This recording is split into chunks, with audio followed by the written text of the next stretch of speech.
I hope we all know why we are here, right? What class is this? Speak loud. Computer repair class, right? And you know, by the name computer repair, all of us know what it means and what it sounds to be like, right?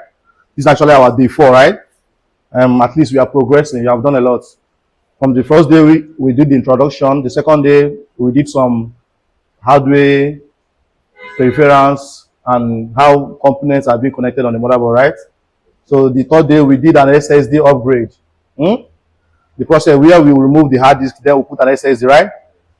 Then today, I'm still going to repeat almost everything that we have done for the past 3 days now to enable us to understand the journey, because it's all about being able to understand what we are doing.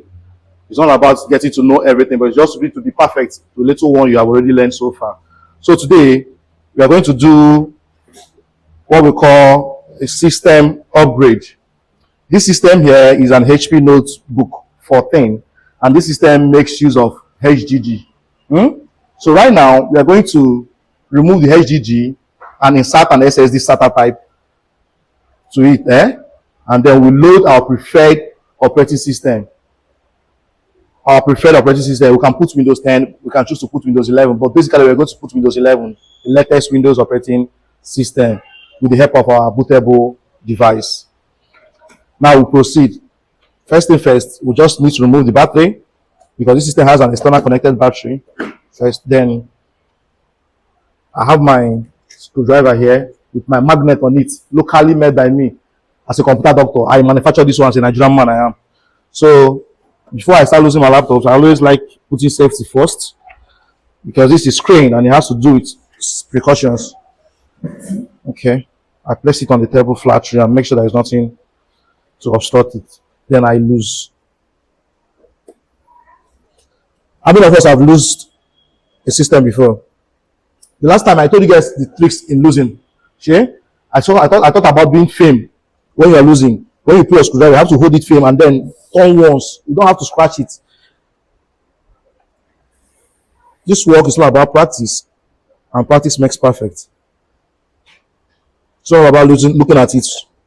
It's all about doing it, and the first time you might not really get it right because it's your first time, but once you start doing it, you'll start getting it right. So all this I'm doing, you just have to be learning the way I'm doing it, so you build your self-confidence first. Very, very, very necessary. And you have to be effective in communication with your clients, your end users. So whenever you're doing a job, make sure you're communicating. That helps you also.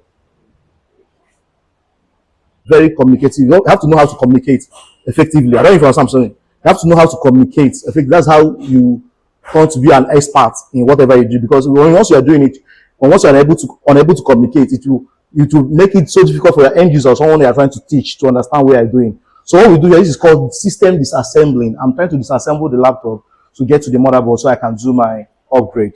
Okay, then we'll have our tools here that I'm going to use to open it. Watch closely. Then what I do is this: I took for the lowest part of it, I insert, I pull, because basically I know there is no screw again. I insert, then I pull. I go down gradually. I don't force it. Gradually, I pull. I go down gradually. I pull. I go down gradually. I pull. Now I've had an edge to it. Basically it has given me an edge. This system being the system I've always been open. I know how it operates. I can easily bring it down because I've already opened the system countless of times. I know how it works. Most of the jobs I'm doing here, I'm using my hand to do it very carefully. Then I move. Remember, there is screen under, so you have to be very careful when you are pressing so you don't break the screen. I've opened it carefully. That's open. Now I have to do the change of the upgrade. This is the storage. This is what we are coming for. Then first thing first, already there is no battery. Then I have to disconnect it from the board carefully. I have my static discharge on my hand, so I have not to fear anything. I just have to be careful mindfully how I pull it carefully. It's out. Then I'm going to change this. This is the connector. This is called the hard disk connector. This passes a signal from the storage to the motherboard. Remember what we say the motherboard function is what? It's where all the whole hardware connectivity is being done, right? It's like a main brain of a computer, the motherboard, okay? So proceed, and I'm removing it. I'm trying to This is the hard disk removed, and this is the SSD now replaced. Remember, this is SATA, SATA hard drive, SATA SSD. So the same way I'm removing it, the same way I'm putting back this, as simple as that. Fixing it, my normal common sense. Then I'm putting back the connector. Then I'm fixing it back to the motherboard carefully, the way it came out from, and the way I'm putting it back again. Carefully. Now, insert it properly. So due to I've already confirmed the health of this storage, this SSD, I've already confirmed the health because there's software in charge of that. I've done everything. So I have to go ahead and do what we call half coupling because of safety purpose. Why I'm doing this half coupling just because of these inches. Our last class I told you why I was doing this half coupling because I don't want in a reason why I would like to open the system and inches will go broken. So I'm doing what we call half coupling. And you start from the end, the connectivity side to pull your casing. Be very careful. That's entered. Then you push the other side. Once I put my back casing, I can comfortably open this laptop now because I've put the back properly.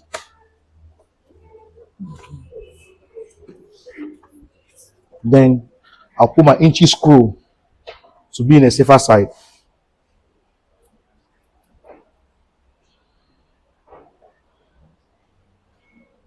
Put my 2-inch screws to be in a safer side. Remember, I use this magnet to magnet all the whole screws that was removed from the laptop, to take proper accountability of the screws. I didn't want anyone to be missing. So that's why I'm using this magnet. So that's the function of the magnet. And so the whole screws that will be removed on this laptop is in the same place. So I'm trying to hold the inch screw so that the casing or the inches will not have to get broken. But due to I know that the work I did was okay, I can even go ahead and couple, but I'm not going to couple. Just, and follow the process. This is what we call half coupling.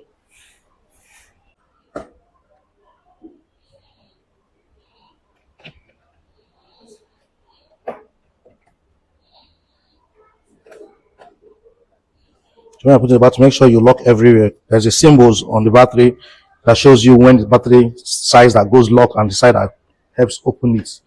So there's always a diagram identifying whichever one. So now we are going to do formatting. What we call system Windows installation process. Now, what I said before you start doing anything that has to do with formatting process, you have to first of all connect power, because you can't be doing it and there's a power outage or a power interruption. It's going to be a very big blunder. You're going to start afresh again. It's not charging.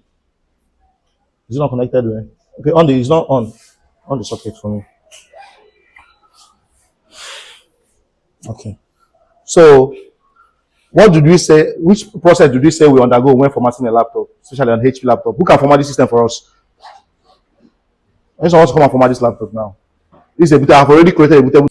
So today we are going to do what we call a live practical, and we have one of our students here to execute the job for us. Oh yeah, introduce yourself and proceed. All right, my name is Caleb Inyeze, and like our tutor said, we're about to do a practical on this HP laptop. We're about to format the system. All right, so formatting a system, we already have our bootable device here, and the laptop is already connected to a power supply, and the battery is also plugged in. So we're going to connect our bootable device. When I say bootable device, I mean this flash, as you can see, our operating system and all we need to format this device is inside this flash. So that's why it's a bootable device, because the laptop can actually boot from this device when it's connected to it. All right, so now we are plugging our bootable device into our computer. It's plugged in, and then we're going to turn it on. Right, so while it's coming on, because this is the kind of HP, before you turn on the laptop, you must have known where the function keys that we are going to execute is. Proceed. Okay, so it's a HP laptop, yes. Yes. The function key for getting into the environment, the bootable environment for this laptop. HP laptop. The different laptops have different function keys, but for this particular laptop, the function key is the function key F9. Okay. F9. All right. So now we're going to turn the laptop on, and then we're just going to rapidly or repeatedly click the F9 to get to that environment, so we can use the bootable device. So it's coming on now. Now I'm clicking F9. Keep watching what you're doing. All right. So Did you notice anything? We are lost. We are talking. I want to take you back. Control, alternate, delete. Then watch the screen. I'm tapping the F9. Watch. Did you see anything here? okay. Did you see anything there? Yes. Did you notice anything? Let's go again. I'm trying to restart the environment. You should go come and take note of this. I want to restart. Whenever you're on this environment, there's a short key that always work here. This is Control, alternate, delete to restart the environment. This is the F9, right? Yes. Then I tap. Watch here. F9. What's that error message? What's that message? That message is showing you that the F9 has the F9 key from your flash drive. All right. So now we're on the Bootable environment. the bootable environment. All right. And then one thing our tutor always told us was, even if you don't know anything or you're lost, just make sure that you read what is on the screen very well. So you have to be very attentive when you're doing this kind of work. It's technical. All right. So as you can see on the screen, we have a list of I think possible bootable devices. All right. And if you look here, you see our second option here is the USB hard drive, UEFI general uses. So obviously, it's the only thing that resembles what we plugged into the computer. So that is the one that we are going to select, and then we're going to click enter to boot from it. All right. Environment you are in, try to read to understand the environment properly. Now, if this environment they don't have already defined, environment is self-explanatory. When you look at this environment, you already know what this environment is all about. Now you can look from the top side there, you can say, oh, here, this is boot manager. Now we're talking about the boot environment, right? Now you come down here, you're seeing boot option menu. Always what? Read. This was boot option menu. Now you come down, the first one I see here is what? The OX boot manager. What does it occur to you? What's the meaning of that? What do you understand by that? Operating system. Oh, it's operating system. That's the operating system boot manager. That's the number one boot camp, right? And it makes the operating system to boot well, right? Now, you are trying to load a new operating system to the system, right? That's what we're trying to do. Now, we have the right one, which we have inserted. Obviously, what we inserted is USB, right? Then we select the USB. Now comes another operating system environment. Now, which environment is this? Windows Boot Manager environment. Now we are on the bootable device, which is this our USB that we have created already. This is the things now on this USB flash now. That's what we are seeing here. Now, which Windows are we going to use? Windows 11. Then select 11 there. We'll see other different Windows options, right? Then you just select the first one because it was you're on the Windows setup environment, and there's a dialog box here. What is it trying to tell us? Can you read briefly and then give us the next action to take? Okay, so this dialog box is basically is asking us if is giving us the option to select the language to install our operating system. So the whatever language that we pick here, that's the language that the computer is going to be. Now you give you options. You are seeing the keyboard input and output here. You are seeing the time and where install, right? Yes. Let's proceed.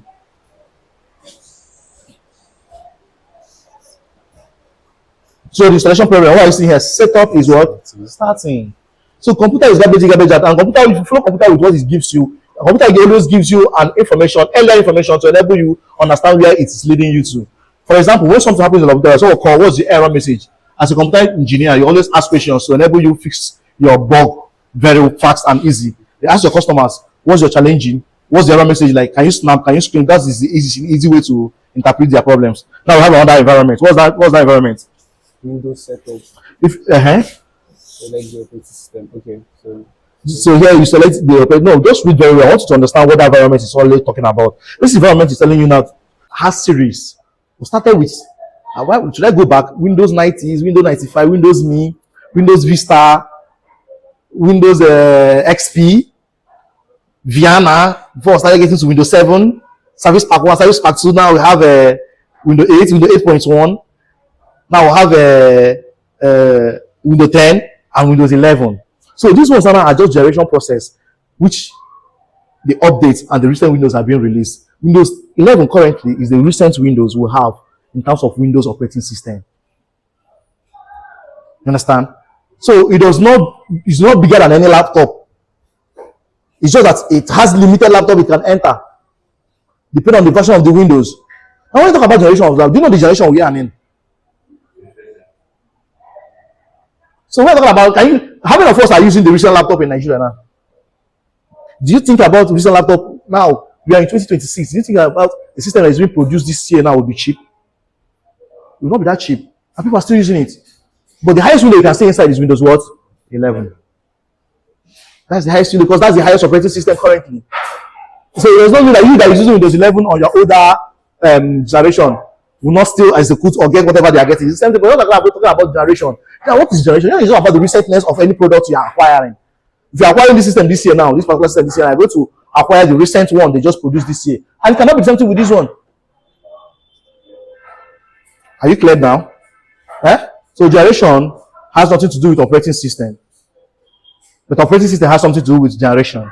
Because operating system has a limit of the gen that it can go with. Unless otherwise, maybe you do your SSD stuff and get it upgraded. Are we clear? Another question?